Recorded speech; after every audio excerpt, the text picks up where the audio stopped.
आरक्षण आमच्या हक्काचं नाही कुणाच्या बापाचं।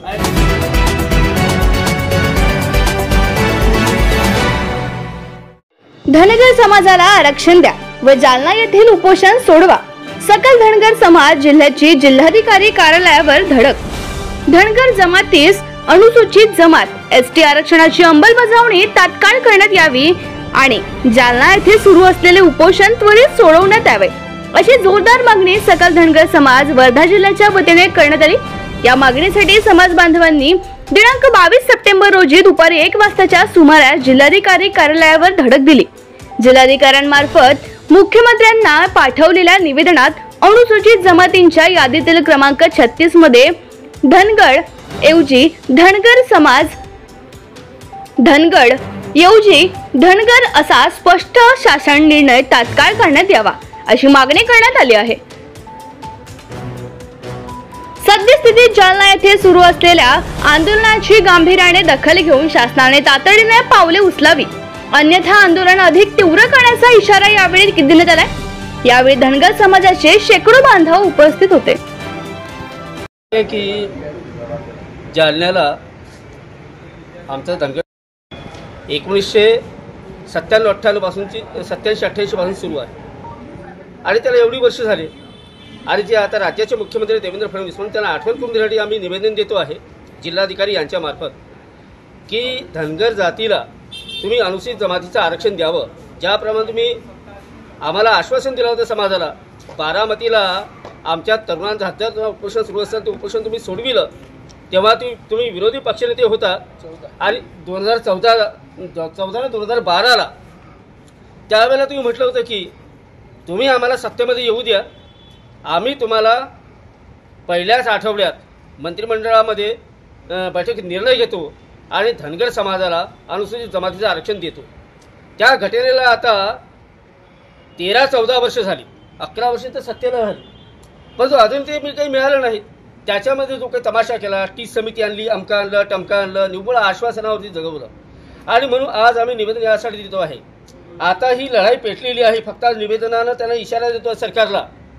त्याच्या तर विधिमंडळाच्या पहिल्या किंवा दुसऱ्या दिवशी नागपूरला आता आम्ही मागणी करतोय, ज्याप्रमाणे तुम्ही मराठा समाजाला हैदराबाद गॅजेटनुसार आरक्षण दिलेलं आहे तर सीपी अँड बेरा स्टेटमध्ये ज्यामध्ये मध्य प्रदेश, छत्तीसगड आणि महाराष्ट्राचा भाग विदर्भामध्ये अकोल्यापर्यंत म्हणजे मलकापूर बुलढाणापर्यंतचं आहे, त्याला तुम्ही सीपी अँड बेराच्या गॅजेटप्रमाणे अनुसूचित जमातीचं एसटीचं आरक्षण द्या आणि जर ते दिलं नाही तर आम्ही मात्र तुम्हाला गावागावामध्ये तुमचं एकही आमदार आणि मंत्र्याला फिरू देणार नाही का सत्तेवर आम्ही बसेल तुम्हाला 2014मध्ये, 19मध्ये, 24मध्ये, परंतु केवळ सत्तेसाठी जर धनगर समाज वापर करून घेत असाल आणि फक्त आमच्या समाजाच्या काही मुठभर लोकांना हाताशी घेऊन जर समाजाला पुढे फिरत असाल तर आमचा प्रश्न सुटणार नाही। कारण गाव कुसामधला जो आमचा धनगर आहे तो आज सामाजिकदृष्ट्या, आर्थिकदृष्ट्या, सांस्कृतिकदृष्ट्या मागास आहे आणि म्हणून त्याचं मागासलेपण दूर करण्यासाठी आम्हाला आरक्षण हवंय आणि ही लढाई आता आम्ही आजपासून सुरू केलेली आहे। आता उद्या परवापासून आम्ही जालन्याला जाणार त्याला भेट द्यायला आणि त्यानंतर आमची ही विदर्भातील धनगर समाजाची लढाई ही मजबूत होणार।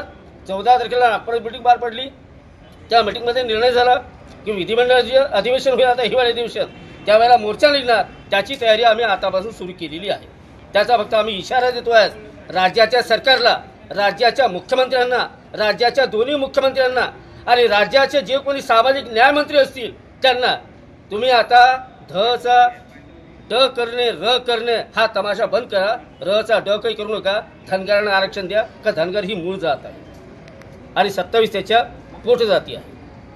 सर्वांना धनगरांचं आरक्षण अनुसूचित जमातीचं मिळालं। पूर्ण महाराष्ट्रामध्ये आज उपोषणाचा 10वा दिवस आहे, 6वा दिवस।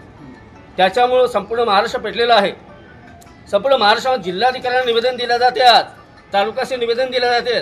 याच्यानंतर आता आजपासून संपूर्ण महाराष्ट्रामध्ये ही लढाई समोर आता पुढे गेलेली आहे आणि म्हणून जर धनगर याच देशामध्ये अनुसूचित जमातीमध्ये, अनुसूचित जातीमध्ये आहे तर महाराष्ट्रामध्ये कोणतं घोडं मिळालं? आज ओबीसीच्या आरक्षणाचा आमचा काय संबंध? आम्ही तेव्हाच मागणी करून राहिलो होतो एसटीची, पण आम्हाला भटक्या विमुक्तीमध्ये टाकून भटकवत ठेवलं आयुष्यभर। आज भटकवता आमच्या 2 पिढ्या गेल्या आणि आमच्या तिसऱ्या पिढीला बर्बाद करायचं आहे का? हा आमचा राज्याच्या मुख्यमंत्र्यांना सवाल आहे.